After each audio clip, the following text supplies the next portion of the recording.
अस्सलाम वालेकुम नाजरीन, मैं हूं आपकी होस्ट एनिशा और आप देख रहे हैं वीकेंड शाइन विद एनिशा। कैसे हैं आप लोग? ठीक ठाक? मैं भी बिल्कुल ठीक हूँ। मेरी दुआ है आप हमेशा हंसते मुस्कुराते रहें, खुश रहें, आबाद रहें, इसी तरह हमारा शो देखते रहें। आज है जी संडे का दिन, लाइव हमारा शो है। आप हमें लाइव कॉल भी कर सकते हैं। लाइव कॉल करने के लिए आपकी टीवी स्क्रीन पे हमारे फ़ोन नंबर आ रहे हैं। आज जी संडे का दिन है और रमज़ान आने वाले माशाल्लाह, और फिर रमज़ान की रहमतें बरकतें और समेटने का दिन आ चुके हैं। माशाल्लाह पूरा महीना जो है आप भरपूर नेकियां करना चाहें करें, और रोज़े भी रखें, इबादत भी करें। हर ज़्यादा जो है ना वो सवाब जो है वो ज़्यादा बढ़ जाता है, कई गुना बढ़ जाता है। तो ये तमाम तर चीज़ें हैं और आप सबको रमज़ान की मुबारकबाद। अब देखें कि मंडे के दिन का रोज़ा होता है, ट्यूसडे के दिन का रोज़ा होता है, और आज यकीनन संडे का दिन है क्योंकि लास्ट संडे है। अब आगे जो है वो रमज़ान है, तो यकीनन आज का जो दिन है ना वो तमाम लोग उठते ही ग्रॉसरी करने और जो जो तैयारी है वो तैयारी करने चले जाएंगे। तो आज जो है ना वो आपको सड़कों पे रश भी नज़र आएगी, मार्ट्स में भी रश नज़र आएगी, क्योंकि आज का वो दिन है कि जब आपने सारी खरीदो फरोख्त कर लेनी है, क्योंकि फिर आगे पूरा रमज़ान जो है ना आपने चीज़ों को लेके चलना है। और हमारे साथ इस टाइम मौजूद हैं डॉक्टर फ़हीम इदरीसी, उनको वेलकम करती हूँ। अस्सलाम वालेकुम। वालेकुम अस्सलाम। डॉक्टर साहब, आपने भी ग्रॉसरी कर ली है रमज़ान की? अब मर्द चाहे कितनी भी बड़ी पोस्ट पे, उसने ये काम तो करने हैं घर के। नहमदुहु व नसल्ली अला रसूलिल करीम अम्मा बाद फ़ऊज़ु बिल्लाहि मिनश शैतानिर रजीम बिस्मिल्लाहिर रहमानिर रहीम। बात ये है कि मैंने तो ट्रैवल करना है ठीक है। और आज मैं ट्रैवल कर रहा हूँ मुल्तान के लिए, अच्छा और उसके बाद एक दिन बाद वापसी, और थर्सडे को मेरा ट्रैवल है यूएई और मदीने के लिए। अच्छा। तो पहले मैं क्योंकि मैं गाड़ी पे जाता हूँ दुबई से मदीना शरीफ, तो पहले हम दुबई जाएंगे, वहाँ से फिर बाई रोड मदीना शरीफ जाएंगे और ईद तक हम मदीना शरीफ में रहेंगे इंशाल्लाह। इंशाल्लाह। जाते हुए उम्रा अदा करेंगे मक्का शरीफ होते हुए। तो अब हमें तो ग्रोसरी डबल लेनी होती है, यहाँ के लिए भी और वहाँ के लिए भी, क्योंकि इतनी महंगाई के बावजूद आज भी पाकिस्तान सस्ता है और वो महंगा है। ओह। कि मैं एक मिसाल आपको दूं कि एक कोल्ड ड्रिंक्स जो मिलती है मार्केट में, तो वो 1.5 लीटर वाली कोल्ड ड्रिंक वहाँ पर 10 दरहम की होती है, जो पाकिस्तानी तकरीबन 800 रुपये बनते हैं, और यहाँ पर वो आपको पता है 150-200 रुपये में मैसर हो जाती है। एक मिसाल दे रहा हूँ जो लोग जानते हैं। घर वाले काफ़ी दिन से पीछे थे कि कर लें कर लें कर लें, तो हम लोग अभी फ्राइडे नाइट अच्छा। हम लोग गए, फ्राइडे या थर्सडे नाइट। तो एक बड़ा मशहूर मार्ट है अच्छा। कराची का, मशहूर समझ गई मैं। समझ गए मैं आप। मैं समझ गई। और यकीन करें लास्ट वीक 3 दफ़ा हम वहाँ गए। अच्छा, घर मैं नहीं जाता साथ, वैसे अमूमन 80% मैं नहीं जाता, मगर इस दफ़ा घर वालों की जिद थी कि आप भी साथ चलें। अच्छा। फैमिली मेरी आपको पता है बड़ी फैमिली है अल्हम्दुलिल्लाह। माशाल्लाह। तो हमने कहा ठीक है, मैंने कहा इसका मतलब इनका इस दफ़ा बड़ा डब्बा बजाने का प्लान। इस दफा एटीएम कार्ड साथ जा रहा हाँ, है। तो पहले तो ये था मैं कार्ड दे भी देता था, हाँ। उन्हें एक डर होता था कि यार ये वो नहीं, है फिर नहीं, भी ज्यादा हो गया अब जब था। साथ हैं अब तो फिर तो बच्चे साथ, बाबा ये भी बाबा हाँ। ये भी। तो हम 3 दफ़ा, जबकि मैं अंचोली में हूँ, तो हम मुझसे 15 मिनट की मुसाफत पे, जी। तो वीक में 3 टाइम हम गए। हाँ। और जाकर मैं इनको बाहर से मैंने कहा रज देखो मेरा दम घुट जाएगा, मैं मर जाऊंगा, मेरी ज़िंदगी अजीज़ है, ये शॉपिंग अजीज़ है। काफी और रश। वो बेचारे, मैंने कहा हाँ। मैं आपको छोड़ देता हूँ घंटे 2 घंटे बाद लेने, बोले नहीं आपके साथ ही। मैंने कहा फिर फ्राइडे को प्लान हमने किया कि फ्राइडे को हम 12 बजे जाते हैं। अल्हम्दुलिल्लाह कराची शहर में एक ये भी सहूलत है कि आपकी जो जुम्मे की नमाज 1 बजे से शुरू होती है और 4 बजे तक मिल जाती है कहीं ना कहीं। हाँ। तो हमने कहा हम 12 बजे जाते हैं, 1-2 बजे तक करके आ जाएंगे, सन्नाटा मिलेगा। तो वो बच्चे स्कूल से आए 12:30 बजे।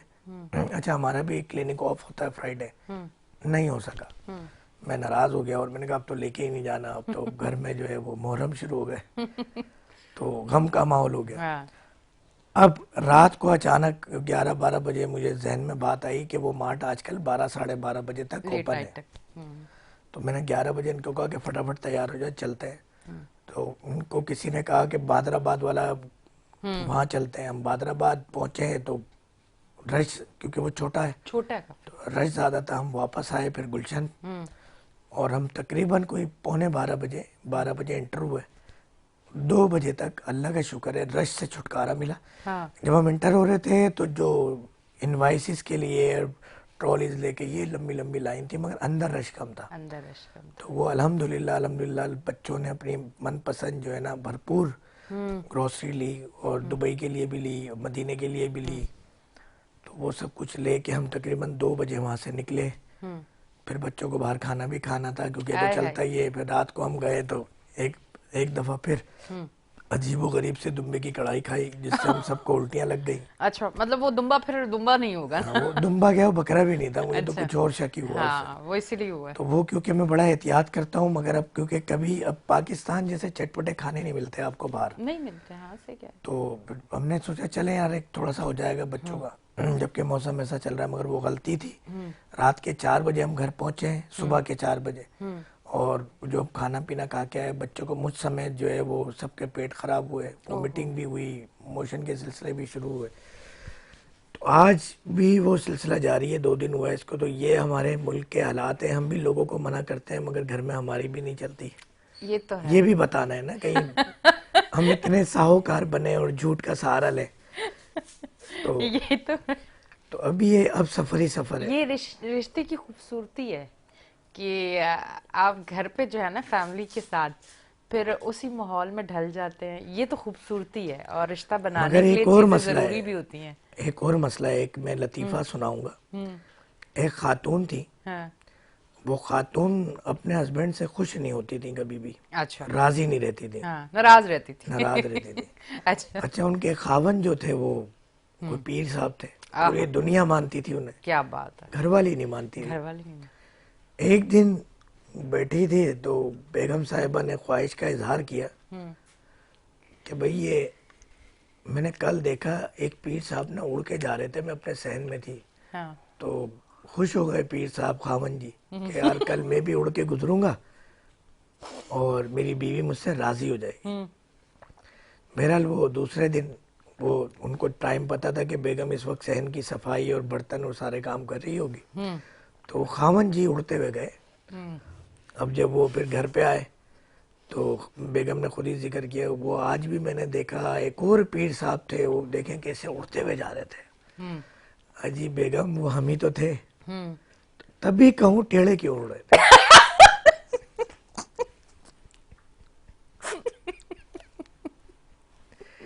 मतलब औरतें किसी भी चीज से खुश नहीं होती हैं। बात औरतों को तो हमने खामा खाई बदनाम किया हुआ है, आप दुनिया को राजी नहीं कर सकते। नहीं कर सकते।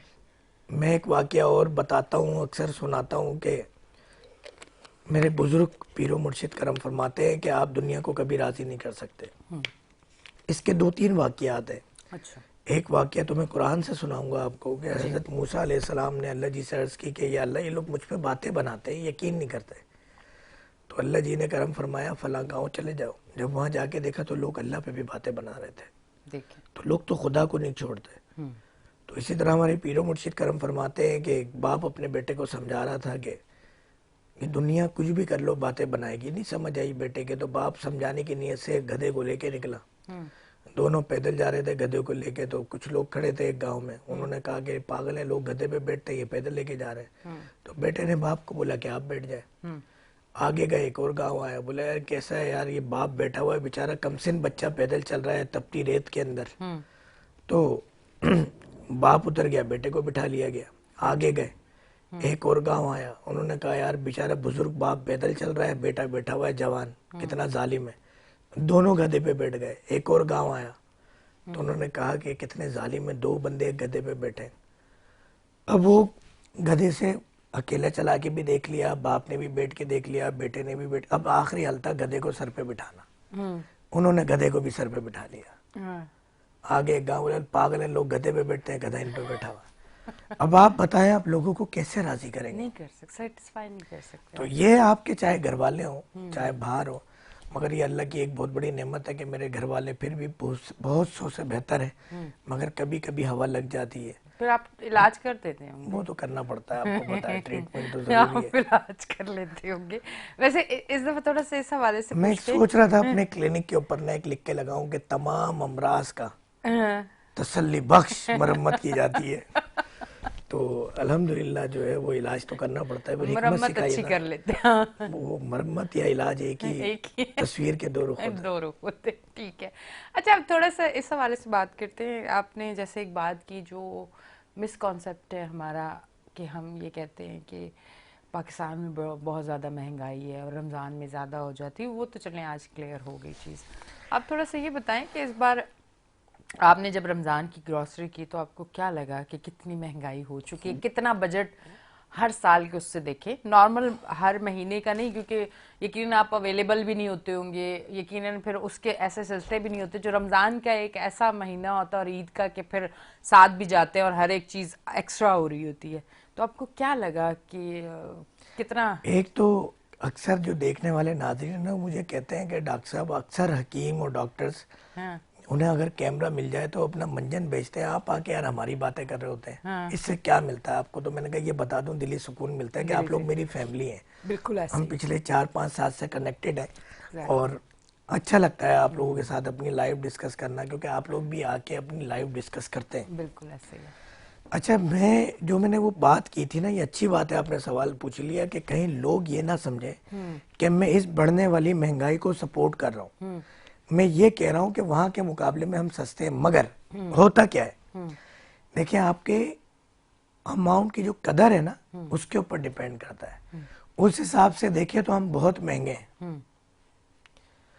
अगर हम आमदनी के एतबार से देखें, वहाँ की जो आमदनी है वो भी तो आप देखें ना कि माहाना तनख्वाह वहाँ 1-1.5 लाख से कम पाकिस्तानी नहीं है। हमारे यहाँ कम से कम तनख्वाह 30,000 है। 20,000 25 भी है। लोगों तो 10,000 में ही बेचारे काम कर रहे हैं, मगर मिनिमम जो हुकूमती लेवल पर हाँ। डिक्लेयर की गई है माहाना उजरत आमदनी पर डे 1,000 रुपीज है। तो वहां पर पाकिस्तानी 15,000 रुपये पर डे, सॉरी तकरीबन 8,000 रुपये पर डे। अब बहुत फर्क है ना। तो जिस तरह आठ वहां पे महंग चीजें 5 गुना ज्यादा आपको आमदनी मिलती है, जबकि ये भी जो मैं 1.5 लाख बोल रहा हूँ बहुत ही कम से कम बोल रहा हूँ, हुकूमती लेवल पे शायद 2-2.5 लाख रुपए हो पाकिस्तानी। तो उस हिसाब से वहाँ चीजें, मतलब आपकी आमदनी फिर उसी हिसाब से, यहाँ पे आमदनी उस हिसाब से नहीं, महंगाई कुछ किसी यहाँ और हिसाब यहाँ से उसके लिए सस्ता है जो बाहर से कमा के आता है। कमा के आता है। बिल्कुल ऐसे ही है, बिल्कुल ऐसे ही है। और बाहर कमाना भी आसान नहीं है मेरी बहन। एक कमरे में 24-24 मर्द एक साथ या औरतें एक साथ रह रही होती हैं, अलग अलग मुल्क के, अलग अलग शहरों के, अलग अलग जबान के, अलग अलग मजहब के, अलग अलग मसलक के। कितना मुश्किल होता है। और एक बदबू का माहौल होता है उस रूम में, एक एसी चल रहा होता है 24 घंटे, वहीं किचन होता है, उसी रूम में बाथरूम होता है, उसी में, उसी रूम में किचन, उसी रूम में बाथरूम, पूरी जिंदगी उसी में। एक मशीन लगी हुई होती है, कपड़े भी उसी में धुल के बाहर आ रहे होते हैं, उसकी स्मेल भी होती है, कपड़े सूख भी वहीं रहे, क्योंकि वहाँ पे बालकनी के ऊपर आपको अलाउ नहीं है कपड़े सुखाना, टेरिस पे आपको अलाउ नहीं है कपड़े सुखाना, कानून है वहाँ। तो ये गैर कानूनी एक कमरे में रहना, मगर लोग पैसे बचाने के लिए रहते हैं। क्योंकि अब अगर आप कोई भी घर वहाँ पे कम से कम छोटे से छोटा, सस्ते से सस्ता फ्लैट भी किराए पे लेते हैं, 1 से 1.5 लाख रुपए माहाना किराया है। इतनी तो आपकी आमदनी है, आप कैसे करेंगे? तो आप एक कमरे में वही हिस्सा 20 लोगों में डिस्ट्रीब्यूट कर देते हैं। फिर इंटरनेट का बिल है, खाने का खर्चा, वो एक ही जगह खाना बनता, सब मिलके खाते हैं। तो ये आपको 400-500 धर्म के अंदर, यानी 50,000 पाकिस्तानी के अंदर तकरीबन आपके रिहाइश, इंटरनेट का बिल और खाना सब हो जाता है।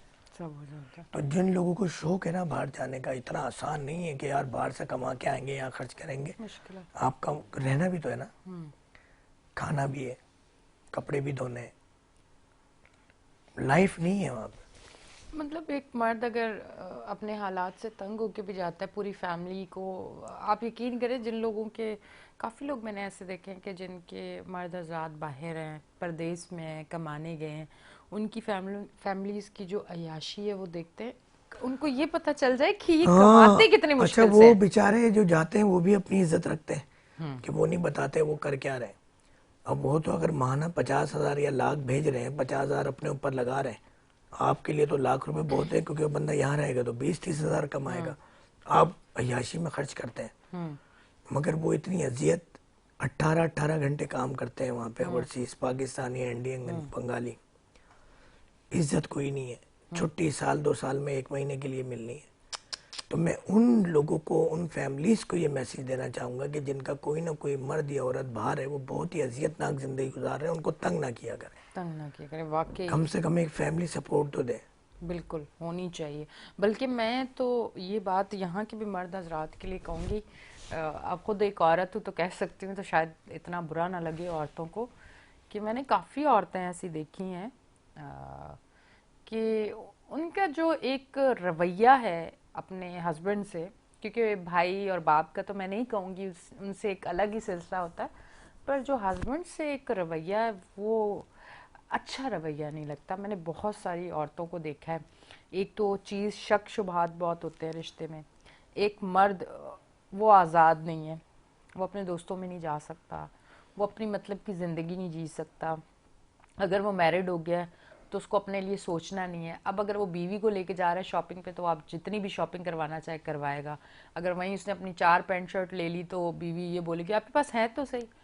फिर बहुत सारी ऐसी चीज़ें हैं। फिर जिस तरह से बात करने का एक अंदाज, वो कहते हैं ना मिजाजी खुदा, हस्बैंड जो है वो, उसकी जो एक रिस्पेक्ट है, जो एक इज्जत है, वो देनी लाजमी है और वो होना भी चाहिए।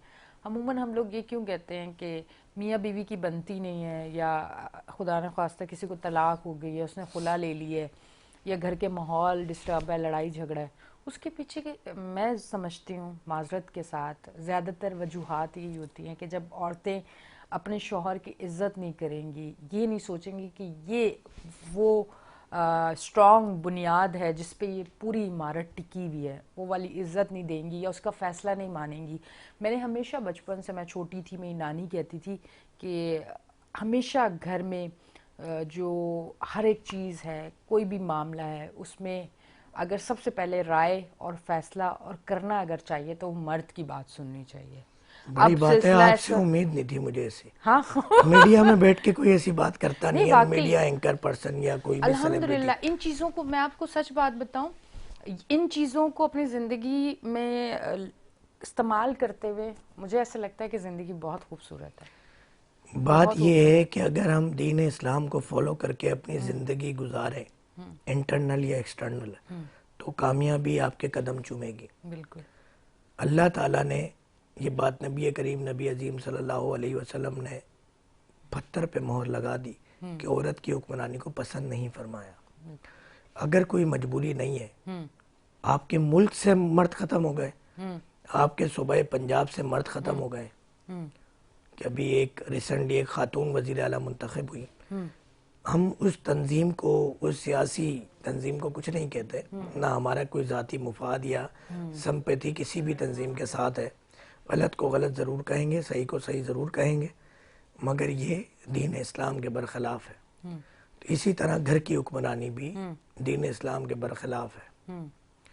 यकीनन जहाँ पे ख़वातीन मजबूरी की हालत में निज़ाम संभालती हैं, वहाँ के रिज़ल्ट कुछ और होते हैं। और होते हैं, बिल्कुल ऐसे। मगर जहाँ शौकिया और एक चौधराहट में या कुछ इल्म करके या कुछ दो नंबरी करके मर्द को काबू में किया जाता है, वो बड़ा अच्छा एक कॉल है कि अगर आप अपने शोहर को गुलाम बनाओगे तो यकीनन आप गुलाम की बीवी कहलाओगे, बिल्कुल। और अगर आप अपने शोहर को बादशाह बनाओगे तो आप मलका कहलाओगे। बिल्कुल ऐसे तो ही। आपने अपने हस्बैंड को बादशाह बनाना है, और उसमें अगर कोई कमी भी है तो मोहब्बत से, प्यार से, अदब से, अखलाक से उसकी तरबियत करनी है। रो के, चिल्ला के, शोर मचा के, ड्रामा करके, ब्लैकमेल करके, इमोशनल ब्लैकमेल करके, अम्मी के यहाँ बार बार जाके। हाँ अच्छा, मज़े की बात ये भी है कि हमारे यहाँ तो शादी होते ही जो है ना, वो एक लंबी फहरिस्त होती है हाँ खवातीन के। बाद मेरे तो इतने इतने इतने इतने इतने रिश्ते आए थे, हाँ, पर की कहीं इंजीनियर और डॉक्टर के साथ। डॉक्टर के रिश्ते आए थे। मगर बस ये तो मजबूरी है, मैं तुम्हारे साथ बंध गई और मैं निभा रही हूँ, मेरा एहसान मानो। तो ये जलालत और तजलील जब आप अपने मिजाजी खुदा की करेंगे, कि नबी करीम नबी अजीम सल्लल्लाहु अलैहि वसल्लम फरमा रहे हैं कि अगर खुदा के बाद किसी को सजदा होता, ये नहीं फरमाया कि मुझे होता, साहबा को होता, एक औरत का अपने खावन को होता। और मिजाजी खुदा जो है ना, मिजाज का खुदा, आपके मिजाज का मिजाजी खुदा डिक्लेयर फरमाया। तो आपने वो अहमियत देनी है। आप देखें ज़िंदगी कितनी मज़े की गुजरेगी, हर चीज़ बहुत अच्छी, बहुत स्मूथ। और एक फार्मूला और, मैं खैर मैं कौन इतनी बड़ी हूँ, पर मैंने जो एक्सपीरियंस की हैं चीज़ें तो मैं आपको बता रही हूँ। अब यकीन करें, ज़िंदगी इतनी खूबसूरत हो जाएगी, आप खुद अपनी अहमियत देखेंगे कि कैसी। हम लोग सिर्फ कोशिश क्या करते हैं, पहली कोशिश औरत की होती है शौहर को काबू करना, सुभान अल्लाह, सिखाया ही जाता है। पहली कोशिश ये काबू करना, और काबू भी ऐसे कि वो हल्का और हाँ बस आपकी चले, और आपने अपना रोब जो है ना दबदबा कायम रखना है। पहली कोशिश ये होती है। मैं समझती हूँ अगर आपकी पहली कोशिश ये हो ना कि उसके हर रिश्ते को प्यार करना है आपने, तो फिर वो जो आप एक डंडे से कोशिश कर रहे हैं ना, आप यकीन करें अगर आपने ये किया ना कि वो इंसान के दिल में जो मोहब्बत है ना वो कभी भी ख़त्म नहीं हो सकती, ना कम हो सकती है, अगर आप उसी तरह उसके रिश्तों को प्यार करें। ये मैंने एक्सपीरियंस की हैं चीज़ें, अल्हम्दुलिल्लाह। अच्छा, एक और सवाल मेरा आपसे कि बेटी को तो हम ये सिखाते हैं कि तूने अपने शौहर को काबू किस तरह करना है, हाँ, जब बेटे की शादी होती है तो बहू क्यों बुरी लगती है फिर ये सब करते हुए? ये है, ये वाकई चीज़ें हैं। और ये मैं, आप यकीन करें, शायद मैं आपको एक बात बताऊं, शायद मेरा एक माँ के लिए, चाहे वो सास हो चाहे वो माँ हो, मेरा एक नरम गोशा है। मुझे ऐसा लगता है कि वो भी चीज़ें इसलिए हो जाती है क्योंकि एक बहू आने के बाद वो ये नहीं सोचती कि ये पहले बेटा है, किसी का भाई है। वो ये सोचती अब ये मेरा शौहर है, इसके पैसे पे भी मेरी वो है कि मैं ही इसका, इजारादारी। हाँ, और इसके टाइम पे भी अगर ये बाहर से आया, जैसे पहले आता था माँ के पास आधा घंटा बैठता था, अब वो नहीं बैठ सकता। वो क्या होता है, वो बीज खुद बो देती है कि सास जो है वो नफरत करना शुरू कर देती है। इतनी मजे की बातों में कॉल आई है, कॉल ले रहे हैं। अस्सलाम वालेकुम। वालेकुम सलाम। जी, कौन कहाँ से बात कर रहे हैं? अभी तो बताया था मैंने। जी जी जी जी, बात, नमस्कार। जी जी बात करें। हेलो, अस्सलाम जी, वालेकुम। वालेकुम सलाम, बात करें। मुझे डॉक्टर साहब से बात करनी है। बात करें और पीछे से टीवी का वॉल्यूम बंद कर दें। आप लोगों को पहले भी समझाया है, कभी भी जिंदगी में किसी भी रेडियो पे, लाइव प्रोग्राम में, टीवी चैनल पे कॉल करें तो टीवी सेट का वॉल्यूम बंद कर दें और उसमें जो नाम लिखा हुआ आ रहा है उस पर गुजारा करें। और आपको अगर अपनी आवाज़ वाकई सुननी है तो ये रिकॉर्डेड प्रोग्राम यूट्यूब चैनल पे K21 के मौजूद होगा, वहाँ से आप इसको क्लिप को डाउनलोड करें, अपनी आवाज़, अपनी बात का क्लिप निकालें, स्टेटस लगाएं, फेसबुक पे लगाएं, दुनिया को बताएं कि आज आपकी हमारी बात हुई और आपने जो अहम सवाल पूछा उससे पूरी उम्मत मोहम्मदिया, पूरी दुनिया के इंसान और मुसलमानों को फ़ायदा पहुँचाए। जी, सवाल कीजिएगा जनाब। हेलो, जी जी, आपकी आवाज आ रही है, आप सवाल करें। मुझे ये सवाल करना है मैं डॉक्टर साहब से कि मैं शुगर के लिए आया था। आप इतनी महंगी दवाएं क्यों दे रहे हैं? सर, मैं ऑन एयर जवाब देता हूँ आपका। एक तो आपका टीवी का वॉल्यूम ज़्यादा चल रहा है और आपसे मैंने पिछली भी जो गुफ्तगू की तो आपको आवाज़ नहीं समझ आई, तो मैं आपको लाइव बताता हूँ ठीक है कि जी, क्यों महंगी दवाएं दे रहे हैं। ठीक है। बड़ा अहम सवाल है और मैं बहुत शुक्रिया अदा करना चाहूँगा इन कॉलर का जिनका नाम ये नहीं बता सके दोबारा, क्योंकि पहले जाहिर सी बात है IVR पे कॉल आई भी होती है, वहाँ इन्होंने नाम वो बताया गुस्से हुआ में आ गए, वो वो पहले ही बहुत बेचारे गुस्से में थे, उन्होंने कहा वहां पे भी नाम पूछ लिया, अब ये भी पूछ रही दोबारा हैं। नाम भी पूछ रहे हैं, वो खुदा ना खास्ता कोई डर वाली बात ना हो।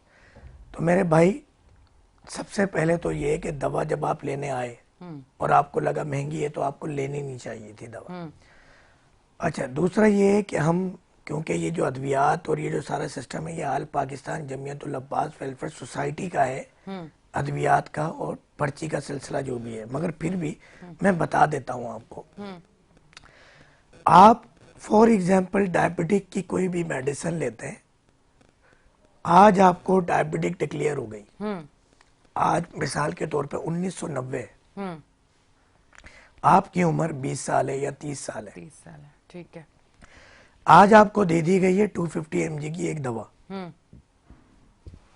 आपको कोई बीमारी नहीं है, जवानी उरूज पे है, दिफाई निज़ाम मजबूत है, शुगर हो गई है, 250 mg की दवा आपने ली 2-4 साल, थोड़े दिन बाद फिर डोज बढ़ गई 50 mg, फिर 1000, अगले 10 से 15 साल बाद आप इंसुलिन पे चले गए। अब जो आपने 15-20 साल शुगर की दवा खाई है उससे आपको 10 बीमारियां और पैदा होंगी, बीच में डॉक्टर्स ने उन दवा, अब ये थैला आप लेके जा रहे हैं 15 साल बाद। ये जो दवाएं हैं जिंदगी भर खानी है, इलाज नहीं है, वक्ती रिलैक्सेशन है। अब आप 30 साल की उम्र से 1990 से अल्लाह आपको 90 साल की ज़िंदगी दे या 100 साल की ज़िंदगी दे, एवरेज लाइफ 60 to 70 ईयर्स होती है, मगर जो डायबिटिक पेशेंट अंग्रेज़ी अद्वियात इस्तेमाल करते हैं उनकी लाइफ 40-50 होती है।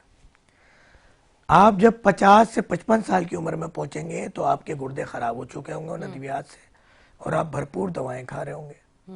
फिर आप डायलिसिस करवाने जाएंगे, अगले 2 साल में आप अपने खाली के हकीकी से जा मिलेंगे। अब आपने 30 साल जो दवाएं खाई उसका टोटल कर लें कि वो सस्ते हैं या हम सस्ते हैं। ऐसे ही है। फिर उससे जो बीमारियां पैदा हुई और आया, उससे तो आपके ग्लूकोमीटर और लेबोरेटरी टेस्ट के अंदर शुगर कंट्रोल होती है, जबकि हमारी अद्वियात से हम 6 महीने का टाइम देते हैं और अक्सर मरीज हफ्ते 15 दिन के अंदर ठीक हो जाते हैं, कभी महीना, कोई 1.5 महीना, 2 महीना। अब 30 साल की दवाएं सस्ती हैं या 1 महीने की दवा महंगी है, और वो ग्लूकोमीटर में शुगर कंट्रोल कर रही है। हाँ। ये आपके चेहरे को भी खूबसूरत कर रही है, आंखों को भी ठीक कर रही है, गुर्दों को भी ठीक कर रही है, मर्दाना कमजोरी भी ठीक कर रही है, और आपको पहले जैसा नॉर्मल बना रही है। ये समझाना बहुत मुश्किल है हमारे को। मुश्किल है बहुत। हम इसीलिए हमने ये साहब अगर हमारे बहकावे में आके दवा ले भी गए तो हमने एक ऑफर दी हुई है कि 24 से 48 घंटे लिखा हुआ है क्लिनिक के बाहर बड़ा बड़ा, और जो आपको पर्चा देते हैं ग़िज़ा का उस पर भी लिखा हुआ है 24 से 48 घंटे में दवा अगर देखने में भी अच्छी नहीं लगी है तो आप दवा वापस, पैसे वापस। क्योंकि आपको ये समझना होगा कि आपको कैंसर में जिंदगी गुजारनी है, फालिज में जिंदगी गुजारनी है, ब्लड प्रेशर शुगर में गुजारनी है, थायराइड में गुजारनी है, डायलिसिस में गुजारनी है, डायबिटिक के साथ गुजारनी है, और अद्वियात मुस्तकिल खानी है जब तक कब्र में ना उतर जाओ, या आप 1 से 6 महीने के अंदर ये दवाएं खा के अपने आप को ठीक कर सकते हैं। तो बाज़ औक़ात आप हमारा कोई वीडियो देखते हैं जो मरीज ठीक हुआ है, कोई आपको भेज देता है, आप आते हैं, आके दवा ले जाते हैं। जब आप वो दवा घर में लेके जाते हैं या अपने फैमिली डॉक्टर को दिखाते हैं, तो मैंने लास्ट प्रोग्राम में भी जिक्र किया था कि आप झूठ जाके बोले किसी डॉक्टर को कि यहाँ दर्द हो रहा है और मैंने हकीमी फक्की खाई थी, तो बोलेगा तुम्हारा तो गुर्दा ही फेल हो गया, हकीम ने तो तुम्हारा बेड़ा गर्क कर दिया। जबकि आप डायलिसिस सेंटर जाइए, 1000 में 1 मरीज ऐसा होगा जिसने हकीमी दवा खाई होगी और उसकी वजह भी गुर्दे खराबी की वो नहीं होगा। 999 लोग यही दौरे हाजिर की सस्ती दवा जिसे कह रहे हैं, और मैं महंगी कह रहा हूँ, वो खाकर आ रहे हैं। तो हमारी दवाएं बहुत सस्ती हैं। यही दवा एक GS के कैप्सूल का पैकेट 2 लाख रुपए की है। मतलब महंगी का है, तो मैं इसलिए पूछ रही हूँ ना। 80-90% पैसे कम कर दें इसका, और उस पे महंगी है, तो आप दूसरी अद्वियात लें, उस पे अच्छा रेट्स एक कितने बात बढ़े तो हुए मैं हैं? बताने ही भूल गया हाँ। कि जब आप डायबिटिक पेशेंट हैं, हाँ। अद्वियात खाते रहेंगे, 10 बीमारियां पैदा होंगी। हाँ। वो 30 साल की जिंदगी में एवरेजली आप 15 दफा एवरेजली हर 2 साल बाद हॉस्पिटल में एडमिट होंगे। जिस दिन जो आपने एक सवाल किया था कि शुगर लो हो जाती है, शुगर हाई या लो की वजह से, ब्रेन हेमरेज की वजह से, स्ट्रोक की वजह से, डायलिसिस की वजह से, गुर्दों की वजह से आप हॉस्पिटल में एडमिट होंगे, और वो डायरेक्टली बोलेंगे कि 5 लाख रुपए जमा करा दो, फिर इलाज शुरू होगा। ऐसे ही। वो सस्ता लगता है मेरे भाई को। यानी आप 15 दफा एडमिट हुए, 5 को आप 15 से ज़रब दे दें, तकरीबन 1 करोड़ रुपए तो आपको वो चाहिए। तो क्या मेरी दवा 1 करोड़ की है? 1 करोड़ क्या मेरी दवा 1 लाख की है? क्या मेरी दवा 50,000 की है? क्या मेरी दवा 30,000 की है? क्या मेरी दवा 20,000 की है? उससे भी कम रेट है। मुझे, जी हाँ, अब मुझे ये हैरत है कि इस कौम, कुरान में अल्लाह फरमाता है अल्लाह उसकी हालत कभी भी नहीं बदलता जिस कौम को अपनी हालत बदलने का खुद ख्याल ना हो। खुद ख्याल, बिल्कुल ऐसे ही। आप वहाँ 5 लाख रुपए भी दे देंगे और वो कुछ नहीं करेंगे। वो 2 दिन में आपके टेस्ट करेंगे गैर मुतालिका, ड्रिप पे लगाएंगे 4, और आपकी एक शुगर नॉर्मल कर देंगे, हाई है तो नॉर्मल कर देंगे, लो है तो नॉर्मल कर देंगे, आपको आप खुशी हो जाएंगे, अल्लाह ने जिंदगी बख्श दी। ये खुदकुशी की तैयारी भी आपने की है। अल्लाह ने जिंदगी बख्श दी, खुदकुशी की तैयारी आपने की है, जो माशी खुदकुशी भी है और फिजिकली खुदकुशी भी है। तो आपको ये समझना होगा, और ये सवाल बहुत ही अहम था। मैं शुक्रिया अदा करूंगा कराची वाले मेरे प्यारे प्यारे भाई कि आपने सवाल किया गुस्से में था, उसको मेरी तरफ से माफ़ी है, क्योंकि आप नादान हैं। आप जिस दौर में रहते हैं ना, इस दौर में जो जहनी पे आपको रॉन्ग नंबर डाला जाता है आपके फैमिली डॉक्टर्स की तरफ से, आपके दोस्त, अब आपकी, अच्छा मजे की बात ये, शुगर खत्म हो गई आपकी, अब आप बताएं खानदान में कि भाई मेरी शुगर खत्म, अबे बेवकूफ बना दिया तुम्हें किसी डॉक्टर हकीम ने, इसका तो इलाज ही नहीं है।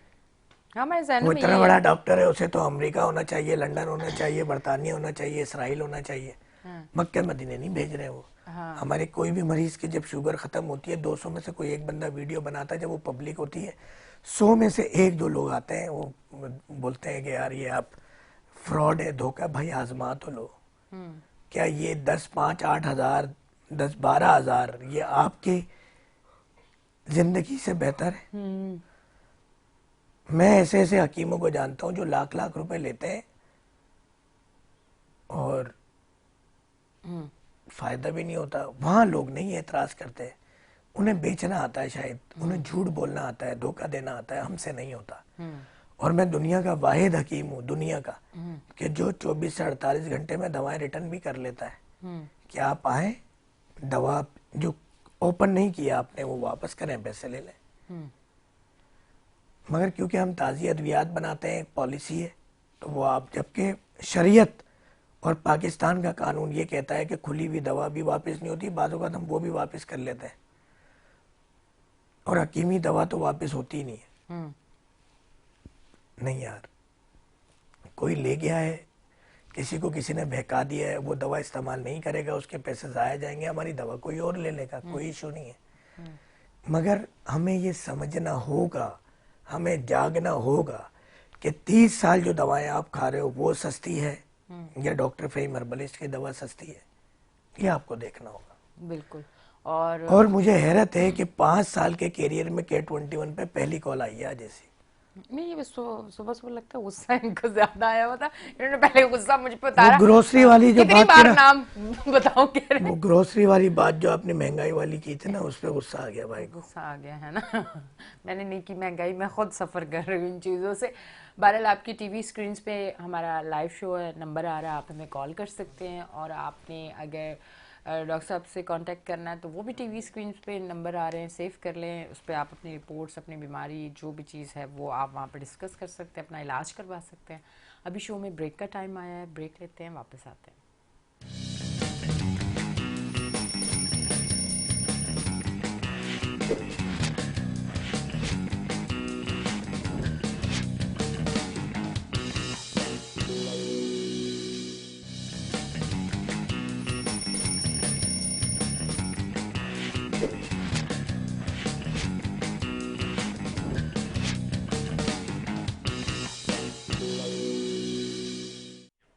वेलकम बैक जी नाजरीन, हम ब्रेक से वापस आ चुके हैं और आप देख रहे हैं हमारा शो वीकेंड शाइन विद एनीशा। और अब हम जाएंगे डॉक्टर फ़हीम इदरीसी के जो पैकेज है उसकी तरफ जाएंगे, तो आइए चलते हैं। तिब की दुनिया के मशहूर मारूफ गोल्ड मेडलिस्ट होम्यो डॉक्टर हकीम फ़हीम अरसा दराज से दुबई और कराची में अपनी खिदमत सर अंजाम दे रहे हैं। तमाम जिस्मानी बीमारियों का मुकम्मल इलाज सिर्फ और सिर्फ तिब्बे नबवी और नादरो नायाब जड़ी बूटियों से किया जाता है। शुगर का इलाज गारंटी असली जड़ी बूटियाँ जो अपने हाथ से निकाली गई हैं उनसे करते हैं। यही वजह है कि उनका कोई साइड इफेक्ट नहीं। आप चाहें तो एक हफ्ता दवा खाकर आजमा लें। एक हफ्ते में आपकी अंग्रेजी अद्वियात इंसुलिन बंद हो जाएगी और शुगर कंट्रोल हो जाएगी। 3 महीने की आप हमारी दवा इस्तेमाल करें, आपकी शुगर हमेशा के लिए कंट्रोल हो जाएगी। ना आपको हमारी दवा की जरूरत होगी और ना किसी और की।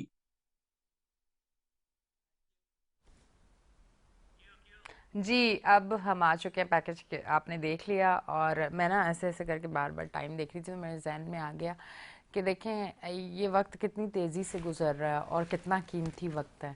और बाज़ लोग, हम में से ही बाज़ लोग ऐसे हैं जो वक्त को ज़ाया कर रहे हैं और कई कई घंटे फ़ोन पे स्क्रॉलिंग करते रहते हैं, या कई कई घंटे बैठ के ऐसी एक्टिविटीज़ कर रहे होते हैं जिसका कोई फ़ायदा नहीं होता। और फिर बाद में एक टाइम पे बैठ के कहते हैं ज़िंदगी में कुछ मिला ही नहीं है। आप क्या समझते हैं कि वक्त की कदर करने वालों के साथ वक्त कैसा पेश आता है? थोड़ा अगर उस पर कुछ कहें तो। मैं एक जमात है all Pakistan Jamiatul Abbas welfare society registered, उसका नायब सदर था कल परसों तक, और सेक्रेटरी इतलात व नशरियात था मरकज़ी कल परसों तक। अच्छा। गुज़िश्ता 5 साल वहाँ दिन रात मेहनत की, अब्बासी बिरादरी के लिए काम किया, खिदमत की, एजुकेशन से लेके इलाज से लेके हर मसाइल जो एक वेलफेयर तंजीम को करना चाहिए, बहुत सारी चीज़ें वो बताना भी मैं मुनासिब नहीं समझता, नेकी के ज़ाइल होने का अंदेशा है। मगर अफसोस ये हुआ कि आज वो लोग उस तंजीम को टेक ओवर करना चाह रहे हैं या कर लेंगे, कामयाबी उन्हें मिल जाएगी या मिल गई होगी उनके नज़दीक। मगर मैं समझता हूँ ये जमात और अब्बासी बिरादरी की नाकामी होगी कि जो लोग जब मीटिंग में या किसी इजलास में आते हैं ना, तो वो एक दूसरे को हाथ मार रहे होते हैं कि यार खाने का तो बोल, खाने का वक्त हो गया, खाना क्या है आज, यार चाय तो पिलवा दे। जो अपने मोबाइल भी जो है ना उनके रोजाना खराब हो तो तंजीम बना के देती है। जिनको घर किराए पे लेने हो तो तंजीम ही उसको घर का एडवांस और चीजें करती है और बहुत सारी चीजें। तो वैसे तो एक बड़े नेशनल न्यूज चैनल के ऊपर एक तफसीली इंटरव्यू होगा मेरा इस बिहाफ पर। तो आज वो लोग भागदौड़ संभाल रहे हैं जिनके पास बेचारों के पास खुद हक हलाल के कमाने के पैसे नहीं है। और आप सिर्फ एक सियासी तौर पर एक नाम हो जाएगा, फ्री में तस्वीर खिंचवाने के शौकीन लोग, वीडियो बनवाने के शौकीन लोग आज अब्बासी बिरादरी से उसका हक छीनने के लिए आगे बढ़ रहे हैं कि वो कुछ हिस्सा बाटी मिल जाए, कुछ हमारे मोबाइल ठीक हो जाए, कुछ पैसे मिल जाए, हमारे अखराजात हम आप बड़े होंगे, लोग हमें कुछ लेंगे देंगे और करेंगे। क्योंकि मेरी पॉलिसी ये रही कि मैंने कभी फंड नहीं लिया किसी से, कुछ नहीं, जो किया अपने बिहाफ पे किया और महाना किया, चाहे वो राशन की डिस्ट्रीब्यूशन हो, बकरे के गोश्त की, खजूर, जमजम, सारी चीजें। तो ये मैंने एक मिसाल आपको दी है। वो जो लालची लोग होते हैं ना, वो इस तरह का नाम करके बाज़ औक़ात वक्ती तौर पे तो कामयाब हो जाते हैं, मगर वो उनकी घरेलू जिंदगी भी डिस्टर्ब रहती है लाइफ टाइम और कभी कुछ वो बन नहीं पाते। और किसी को बनता, तरक्की करता वो देख भी नहीं पाते। मुनाफिक लोगों की तो निशानी हाय है, वो हाय किसी हाय को आगे बढ़ते हुए नहीं देख सकते। और वो ये नहीं सोचते अगर ये आगे बढ़ा है तो जरूरी नहीं है कि चापलूसी करके बढ़ा हो। 100 में से 80% चापलूस होंगे, 20% वो लोग तो होंगे जो अपनी मेहनत पे, जिन्होंने दिन रात एक किया होगा और वो आगे बढ़े होंगे। पर क्या ऐसी मुनाफकत करके उन लोगों की टांग खींची जाती है? पर मैं ये समझती हूँ वो वक्ती जो चीजें होती हैं वो देर पा नहीं होती। मुझे दिल को बड़ी तकलीफ हुई ना, मुझे कोई वहां से तनख्वाह की उम्मीद थी, बल्कि करोड़ों रुपए मैंने इन्वेस्ट किए हैं अल पाकिस्तान जमीयतुल अब्बास में, लाखों नहीं, ऑन कैमरा बात कर रहा हूँ, करोड़ों रुपए। मेरी फैमिली मुझसे नाराज रहती है अक्सर। और कुछ सियासी तंजीम के जो छोटे छोटे पार्ट्स होते हैं, अस्करी विंग टाइप के या मंशिया टाइप, उनसे लड़े हम इस जमात के लिए। इस जमात के लिए कुछ लोग काबिज थे, उस जगह को खाली करवाया, अपना वक्त दिया, वो वक्त जिसमें हम काम करके अपनी फैमिली के लिए ज्यादा अर्न कर सकते थे, वो वक्त जो अपनी फैमिली को लेके हम कहीं घूम सकते थे, उनको टाइम दे सकते थे, पैसा लगाया। इनकी छतें गिर रही हैं वो बना के दी, इनकी टंकियां गिर रही हैं वो बना के दी। तकलीफ इस पैसे की चीजों की इन्वेस्टमेंट की। आप एक असासा अब्बासी बिरादरी कि आप इस तंजीम को 50 साल से ज्यादा हो गए, इस 50 सालों में आपकी कोई तरतीब नहीं थी, माना राशन की, माना कोई गोश्त के डिस्ट्रीब्यूशन की। अभी एक रमजान बचत बाजार का एक सिलसिला था, मुनज़्ज़म करना। लोग जानते नहीं थे इस जमात को, जो लोग जानते थे तो वो बुरे अल्फाजों से ही जानते थे कि तो सिर्फ चंदा इकट्ठा करती है और काम नहीं करती। आज गुज़िश्ता 4-5 सालों में एक नया रुख, नया चेहरा दिखाया कि भाई अब हम चंदा ले ही नहीं रहे, हम तो काम कर रहे हैं, अपनी जेब से कर रहे हैं। मगर सिर्फ आपने अपने ज़ाती मुफादात के लिए, ज़ाती अना के लिए, अपने लालच के लिए आप ऐसे असासों को, और ऐसा असासा, ये एसेट कोई वाहिद डॉक्टर फ़हीम अब्बासी या अरबलिस्ट इदरीसी नहीं था। ऐसे और भी लोग आए होंगे इस 50 सालों में, बिल्कुल। मगर आप ऐसे लोगों को ज़ाया कर देते हैं। डॉक्टर फ़हीम को ना कोई मार्केटिंग की ज़रूरत है, ना पब्लिसिटी की ज़रूरत है, ना लीडर बनना है, ना इलेक्शन लड़ना है, ना जमात का ऑफर की गई कि आपको सदर बना देते हैं प्रोटोकॉल। मैंने कहा खुदा नबी करीम सल्लल्लाहु अलैहि वसल्लम की, मेरे पीर मुर्शिद की मेहरबानी है कि प्रोटोकॉल आर्मी देती है हमें, रेंजर्स देती है, पुलिस देती है, हुकूमतें, सूबाई हुकूमतें देती हैं, वफाकी हुकूमतें देती हैं, यूएई की हुकूमत देती है, सऊदीया की हुकूमत देती है। तो मैं आपसे क्या प्रोटोकॉल लूँगा? हम तो एक बिरादरी की खिदमत, क्योंकि आका जी सल्लल्लाहु अलैहि वसल्लम की हदीस शरीफ है कि इंसान को अपना कबीला नहीं बदलना चाहिए, नाम। जैसे कि अगर आप हो अब्बासी और कहो कि मैं कुरैशी हूँ या सैयद हूँ, जबकि असल अब्बासी ही सैयद हैं और हाशमी हैं, क्योंकि हज़रत अब्बास रज़ी अल्लाह ताला अन्हु जो आका जी सल्लल्लाहु अलैहि वसल्लम के चाचा, तो लाडले चचा, तो उनकी आल से हैं हम लोग। तो ये एक आपकी बात पे मुझे बात याद आई है और दिल भी थोड़ा सा गमगीन था होता है कि हम खिदमत कर रहे हैं, हर तरीके से इनके लिए लड़ रहे हैं, जान से, माल से, रूहानियत से, मगर आप यहाँ एक तो अल्हम्दुलिल्लाह मुझे किसी किस्म का गम इस तरह से नहीं है कि मेरी मेहनत ज़ाया हो गई, जो मैंने नेकी की अल्लाह ताला ने कबूल की, अब्बासी बरदरी की खिदमत की। तो इंशाल्लाह इस पे मज़ीद तफसीली बात एक बड़े न्यूज़ चैनल पे वो प्लांट है इंशाल्लाह होनी है, जल्द लाइव प्रोग्राम होना है। मगर कहने का मकसद ये कि खुदारा ये मैसेज मैं तमाम देखने वाले दुनिया के नाजरीन को दे रहा हूँ कि खुदारा जो लोग आपसे मुखलिस है ना, उनका बेड़ा गर्क ना करें। बिल्कुल ऐसे ही है। उनको हरासा करके, गालंग गलोच करके, देखें कभी सामने वाले का जब रिएक्शन आएगा ना, आप नहीं बच सकेंगे। शरीफ आदमी का खास तौर पे रिएक्शन से अगर कोई मैंने अभी आपको एक बात की कि जो जितना दबता है ना, शराफत दिखाता है, उसके ऊपर लोग हावी हो जाते हैं। ऐसे ही है बिल्कुल। आप अगर बदमाश बनेंगे थोड़ा सा तो सब सीधे हो जाएंगे। बिल्कुल तो बदमाश बनने पे ऐसे लोग, मुफाद परस्त लोग मजबूर करते हैं। बिल्कुल। बहुत बहुत शुक्रिया, आप तशरीफ लेके आए, थैंक यू वेरी मच। बाकी खत्म हो गया। हाँ बिल्कुल, शो का टाइम ख़त्म हो चुका है। और नाजरीन, आप देख रहे थे हमारा show weekend shine with Anisha. यकीनन आज का शो भी आपको पसंद आया होगा। अपनी होस्ट एनिशा को दें इजाज़त, फिर मिलेंगे। अल्लाह हाफिज़।